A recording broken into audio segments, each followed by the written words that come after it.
Një shqiptar i dënuar me 32 vite burg në Mbretërinë e Bashkuar, i njohur në rrjetet sociale si Babale i TikTok, pritet të transferohet në Shqipëri në kuadër të skemës së riadhesimit të burgosurve. Bëhet fjalë për Eugert Merizaj, i dënuar në maj 2022 për përfshirjen në vrasjen me armë zjarri të tregtarit rival të drogës Hemawand Ali Hussein. Ngjarja ndodhi në vitin 2019 në Hartlepool, qarku Durham. Gjykata britanike e dënoi Merizajin me burgim të përjetshëm me minimum 32 vite vuajtje.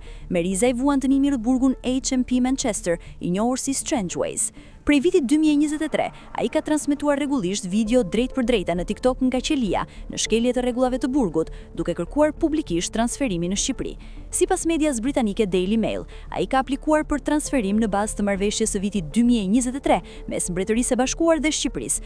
Sipas kësaj skeme, Britania i paguan Shqipërisë rreth 4 milion pound në vit për riadhesimin e rreth 200 të dënuarve shqiptar të rrezikshëm. Më 11 nëntor, gjykata e Fsherit njohu dënimin e dhënë nga autoritetet britanike dhe hapi rrugën ligjore për transferimin e Merizajit. Ai pritet të dërgohet në burgun e Peqinit, një institucion i sigurisë së lartë. Megjithatë, skema ka ecur ngadalë. Deri tani janë transferuar vetëm 11 të burgosur shqiptar, ndërsa 15 vrasës të tjerë mbeten ende në burgjet britanike.